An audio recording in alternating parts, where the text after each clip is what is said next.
Representative Zeldin. Thank you, Mr. Chairman. And I also want to echo the thoughts of my colleague, Congressperson Rice, who is thanking you all for your service. We are both from Long Island, both freshman members, and both honored to serve here on this committee. We live in a great, free, exceptional nation thanks to your service and sacrifice. If you weren't willing to risk life and limb to protect our flag and our Constitution and freedoms and liberties, my family wouldn't be safe.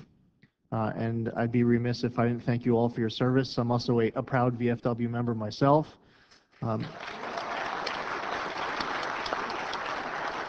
I really do appreciate all of your service and your family's service. I wanted to spend my time today, we have just a few minutes to have a little bit of a dialogue about PTSD. Our service members coming back looking like they're in one piece, but they're coming home with the mental wounds war. So I wanted to share some ideas. I have some ideas with regards to peer support. I want to hear what your thoughts are with regards to peer support. For way of background, in New York State, we started a program called the PFC Joseph Dwyer Peer Support Program, which is active in my home county of Suffolk, as well as Nassau County and 10 other states in New York. Do you have any thoughts, observations of what you're seeing, of what's working and not working as far as the peer support model in other states in the country? And I'd also like to share some of my personal experiences with you.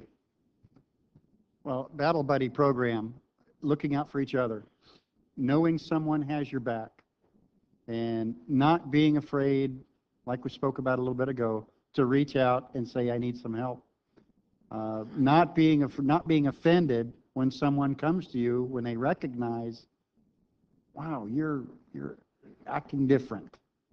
What's going on? Can you get some help? That's your peer support that you're talking about, and in my mind, and it's critical. It's critical because years ago it was it's shell shock. You'll get over it. No, it's serious. PTSD is serious. I mean, people are having nightmares, not sleeping, sleepwalking, losing their temper, committing crime. And until you get all the answers, we need to keep giving it attention. So one word that's used a lot with the veterans we lose for PTSD is suicide. Many of those veterans are committing suicide.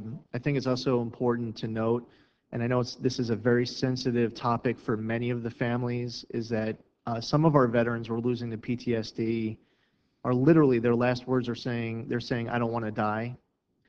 In some cases, a veteran isn't committing suicide. In the case of PFC Joseph Dwyer, who inspired us to create our program in New York, he was huffing to get temporary relief. We use a model where we have 8 to 10 veterans in a room. We have someone in charge, kind of as a mentor who receives training and advice. There's a debate whether or not that mentor should be a veteran or not, whether or not the 8 to 10 people who are sitting at that table should all be from the same conflict or can be from multiple generations. Location.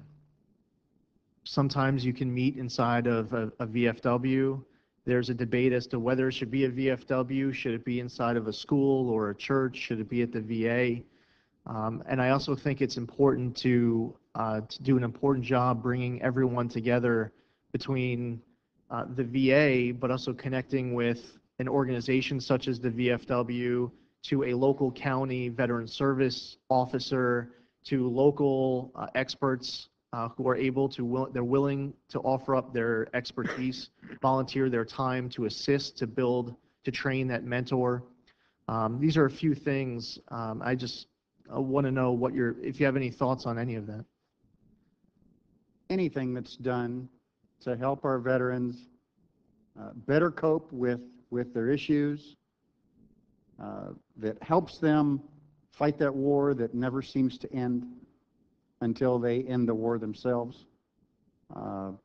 Any place with anyone As long as it's happening is a good thing. That's my view on that, sir. And I look forward to continuing the dialogue with the VFW. Thank you again to the chairman for hosting this joint hearing, and I yield back. Thank you very much.